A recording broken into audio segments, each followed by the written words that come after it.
Alright, so the market will start in a few minutes, and maybe 5 minutes. Will start by around 8:30. But let me please go to our share link first, so we can share this stuff to a lot of people we know, and we can start streaming. Right?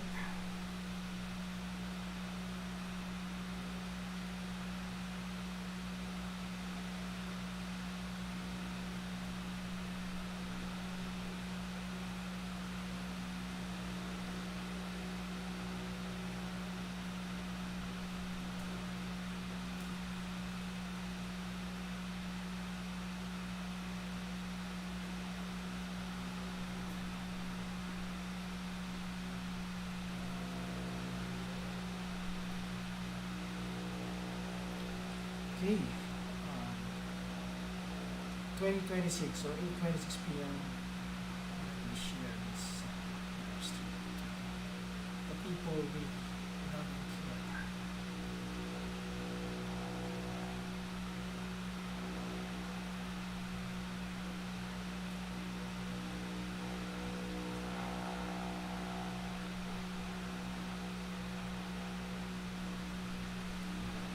Okay, let's go.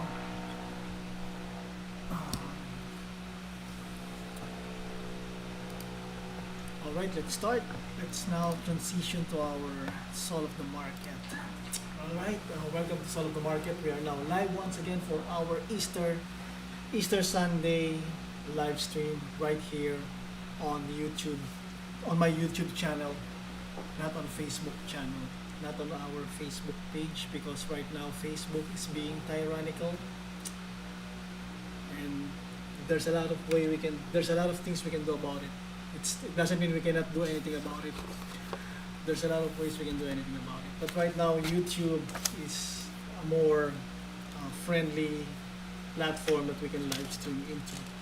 As far as Bitcoin and Bitcoin mining is concerned, and basically our live stream is only focused on Bitcoin right now. So let's just drill down what happened last week prior to our holidays, our long weekend. So I'm sure all of you enjoyed your long weekend prior to getting some not so exciting news, not so interesting news recently in our both political and economical streams, or economical events.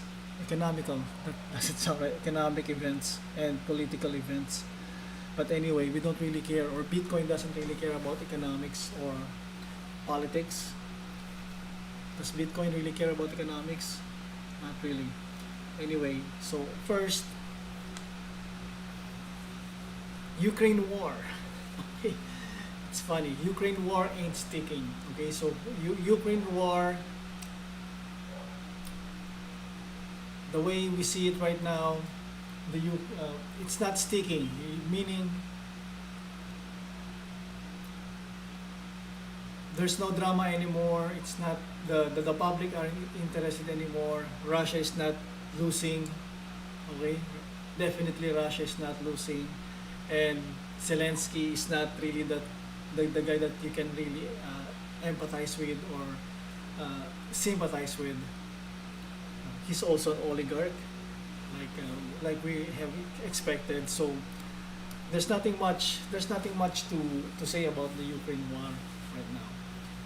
All you need to do is just let things happen, because I believe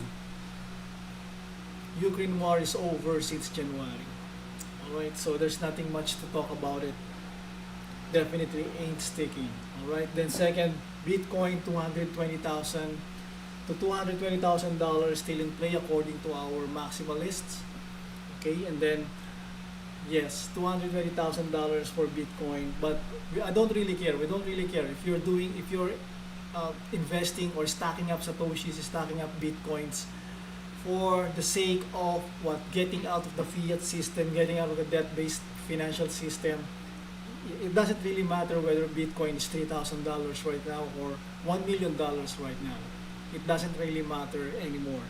the whole point now is getting out of the fiat or the debt-based financial system and moving to a more stable, more reliable, and more honest system of doing trades. No?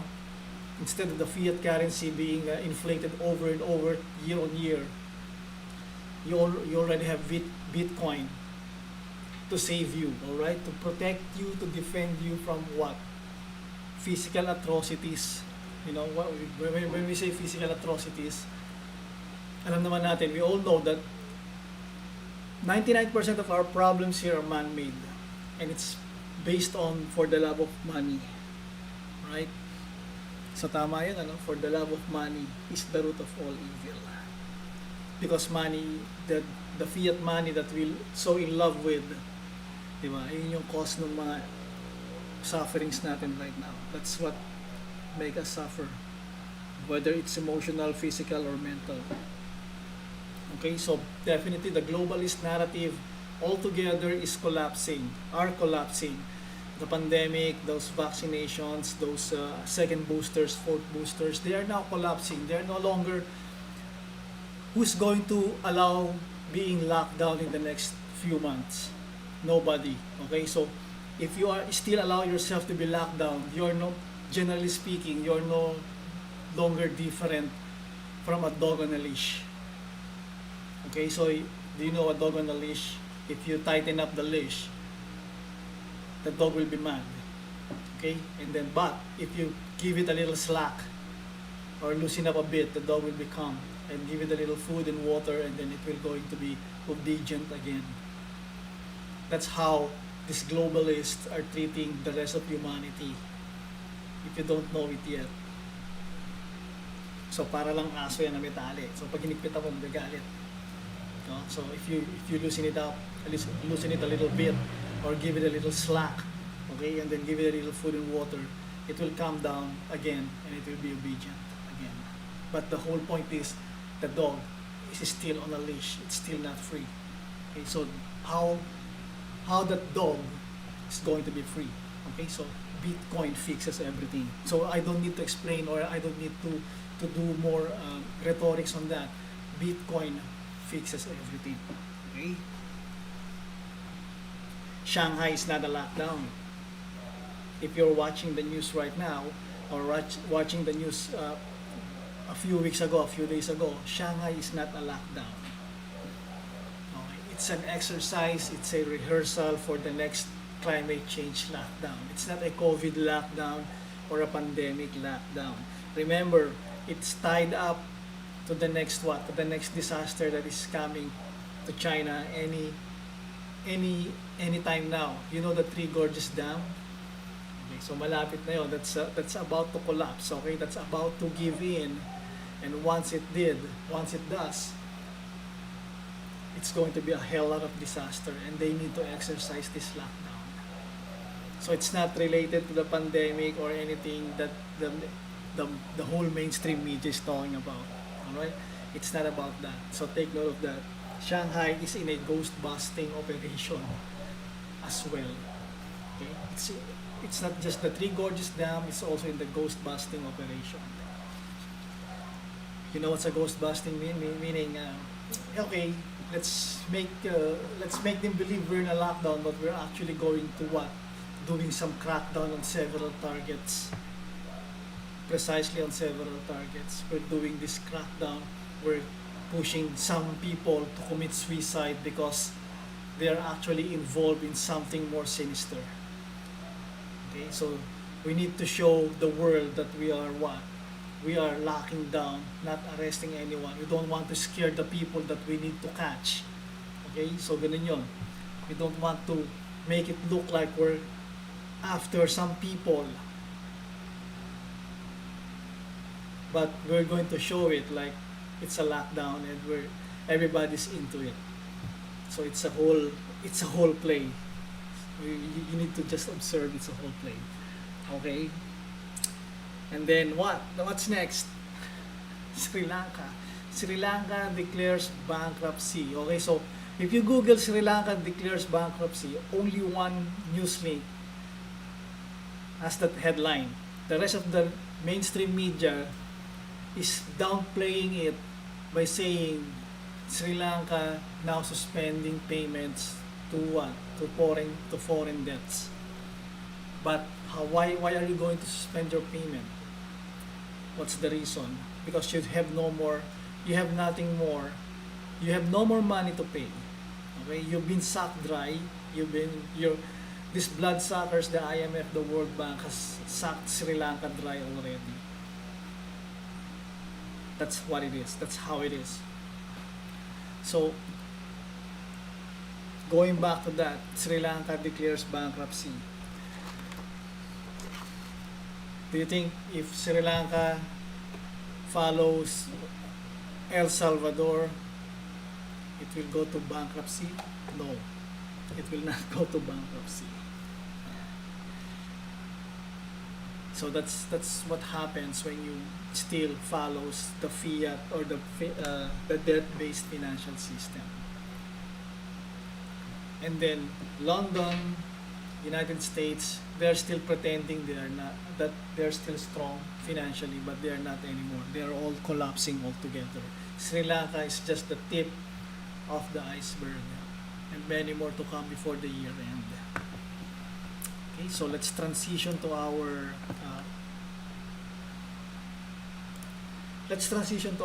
screen sharing. Let's do our play.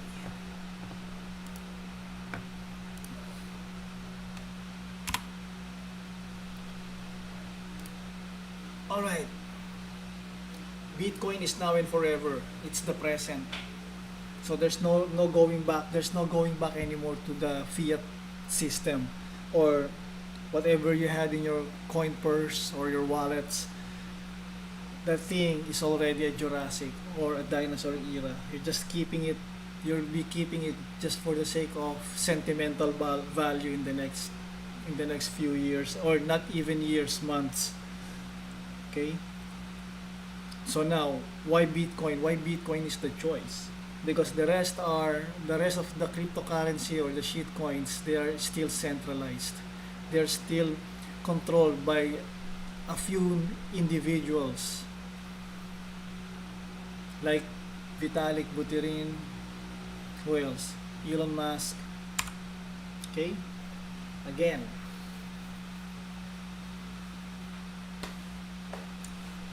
Ukraine war ain't sticking. So you have to remember these two guys. Okay, the left one is our hero, the other one is our villain. Never mind the mainstream media. Okay, what's happening right now? Ukraine war ain't sticking. So we have to go back to the basic. We have to focus now on Bitcoin, because altogether the globalist narrative, everything are collapsing, including what? This one. Okay, this one, everyone's familiar with this one. This is the coronavirus. Okay, so everyone is distracted. Everyone's focus was diverted into this fake scam. Scam na, fake pa, di ba? Okay, not fake that it doesn't exist. It's fake to the level of how the media is playing it, how the media is describing it, or how the media is telling the story of how it's going to kill you. It's not. Okay, remember those people just dropping dead off the streets in Wuhan, the truck convoys in Italy during the earlier months of pandemic. Where are they now? Okay, those fake bodies, everything. So people's attention were diverted to this one because what's happening? The actual thing that they're covering up right now is the collapse of their own system. Okay, the central banking, the the debt-based financial system. So these are the true issues that we have right now that they are trying to cover up, and eventually it's going to blow up on their faces. Hopefully not in your faces, because by this time you should be stacking on bitcoins. You should be stacking in satoshis, and if you're doing that, you should be okay. Okay. I mean, whatever happens in the next few years, in the next few months. Okay, Bitcoin Beach, El Salvador. Fully adopted Bitcoin as a legal tender. So meaning, they're using Bitcoin as a currency. No, but it's more than that. Bitcoin is more than just a money. Bitcoin is more, if we just take out the money or take out the currency from the equation, we will going to understand further how we do things, how we do business from material to material level, or the barter to barter level. Remember, thousands of years ago, we don't have money, we don't have currency, we don't have gold and silver to trade with each other. We trade from what we have to what we want, right? Or what we need. For example, if my tribe is abundant with gold, or is abundant with wheat, I want to trade with another tribe who's abundant with milk. So ganun nung araw, di ba? We barter trade. But because we do that because we don't have money, we don't have currency, and then in order, according to the financial gurus or the economists, we introduce money so that we don't have to do barter trading, cumbersome barter trading. But that is not entirely true. Somebody just introduced money. Okay, our ancestors were just fine trading what they want. Okay, they're just fine trading rocks, whatever. Just trading rocks with wood, okay, with lumber. They're just fine doing that. Okay, what's needed to improve back then was the mode of transportation, which the mode of how things should be moved. Okay, not the introduction of money didn't really help in that way. They only try to twist the history or rewrite the history and explain to everyone that, okay, the reason why we're doing things much faster today because of the money, because of the gold, the way they do things like that. It's not because of that. If you watch the Rothschild family in YouTube, the old movie Rothschild family, they decided that they were going to set up banks across Europe with one brother having gold to other end and another brother having gold to the other end. They can transfer what? They can transfer money. They can transfer notes, not money. It's called notes before. That's why we have the legal tender note. Okay, so they will transfer note, sort of a promissory note that, for example, customer A has an account with this bank. Customer B would like to transfer this amount of gold to another bank, a Rothschild bank, of this amount of gold. He can withdraw, that customer can withdraw that gold to the other end. Okay, so that if you watch the Rothschild family, that's how banking works. Okay, so it didn't actually help or accelerate the way we trade, the way we do business. They just inserted it so that they can inflate, they can charge transaction fees using the gold as a medium. Before then it was gold, and then they start writing notes that is backed by gold. So that's how the paper money came in. Okay, so they write notes. Okay, one Rothschild brother and one Rothschild son on the other end of the continent. For example, if one Rothschild is in Germany, the other Rothschild is in Russia, or the other Rothschild is in England, they will just write notes to each other, send that note that, okay, I authorize you to withdraw this amount of gold to this guy because this guy is my client from this location. And then that's how the printed money came in. Okay, before we just trading whatever we have to whatever we need, and everyone's fine with that. Okay, and then they introduced what do you call that, fraudulent concept of charging someone to use their paper money. Okay, so that's why eventually you don't need that. You have to remove that money from the trade and start moving forward. You have to remove that money concept, that money mindset from the. Imagine doing business without money. It's like doing business the way our ancestors do it thousands of years ago during what? During the days of Anunnaki, okay, or during the days of the Egyptian kings and queens. So we don't have money back then. We don't use money back then. But if you see the infrastructure that they were able to build back thousands of years, the Aztec, the, the Aztec and the Montezuma tribes, you go to South America, the infrastructure that they were able to build, the engineering feat without money is already at par with, actually it's even more advanced than what we have right now, because they stand the test of time. All right, they stood the test of time, and until now, what they built, what they constructed, still stands. And they did that without money. You know what I mean? They did that without money. So we should focus on the tool.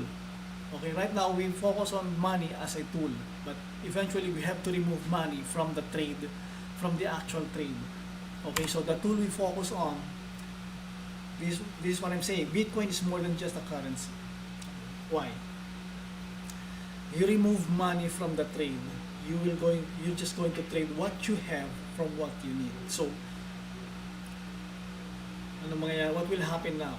Basically, you will realize you have nothing. You will realize you have nothing. You only have what you only have is your skill, right? And whatever property you invested in, or whatever property you have saved, whatever asset you accumulated. That's what you have. Once we start removing money from the equation.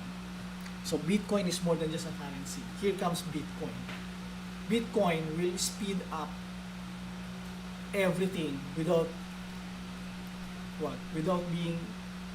someone or intermediary, without the Rothschilds family controlling the whole system. Okay, without the mafia, a certain mafia within, or a certain organization, a certain forum, or a global government, or a pseudo global government pretending that they are in control of the world by just merely printing money. So there's no more of that once we use Bitcoin. So why is it important that we should remove this particular group of people from this equation? Once we remove the Rothschilds, the Khazar Mafia, the Vatican, etc., etc., okay, there will be no more wars, there will be no more pandemic. Okay? We will going to have peace for more than 1,000 years.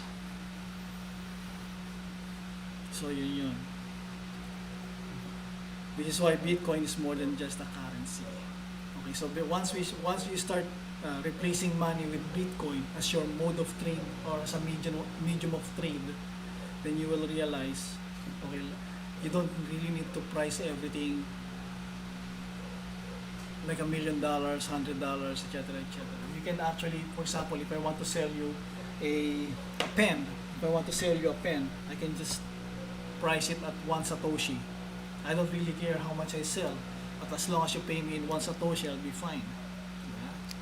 Because there will be no more inflation, no more bloating interest rates, no more shrinking interest rates.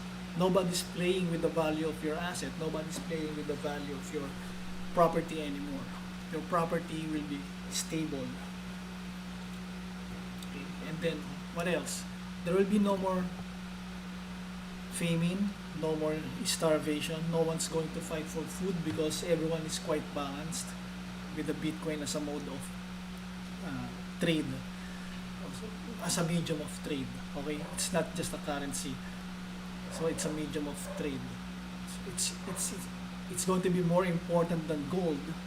More important, more valuable than gold. Okay, so they can be equally valuable, pero Bitcoin, it's going to be more important than gold.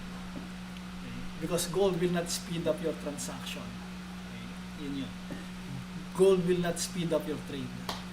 And gold is not backed by anything except demand. And then don't invest in Bitcoin just because someone said it's going to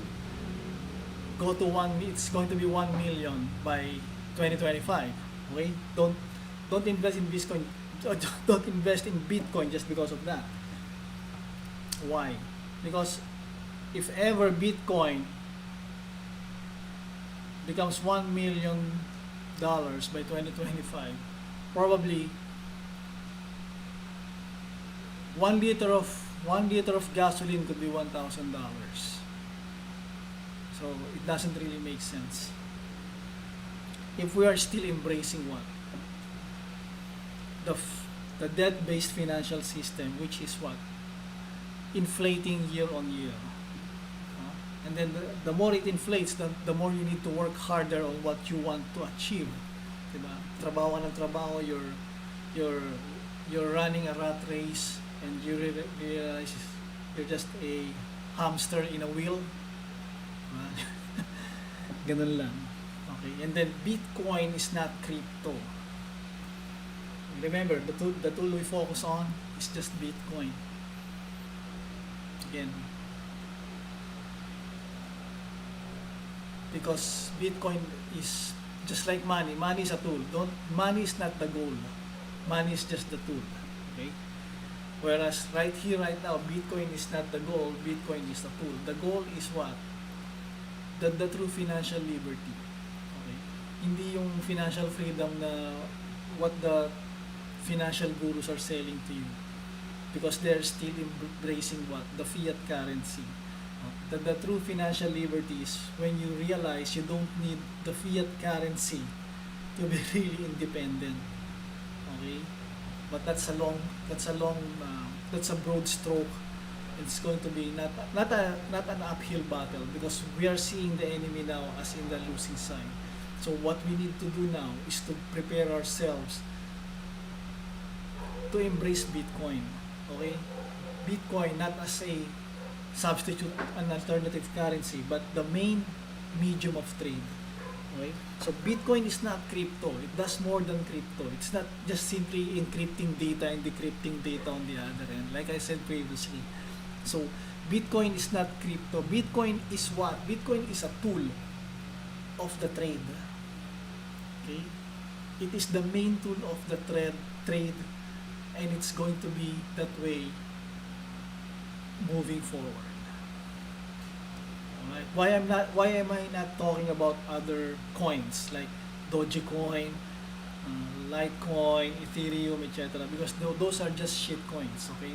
They are not as capable as Bitcoin right now. Even the best brains they have on those shit coins can never match what Bitcoin is doing right now. As far as what? As far as being decentralized and being a medium of trade is concerned.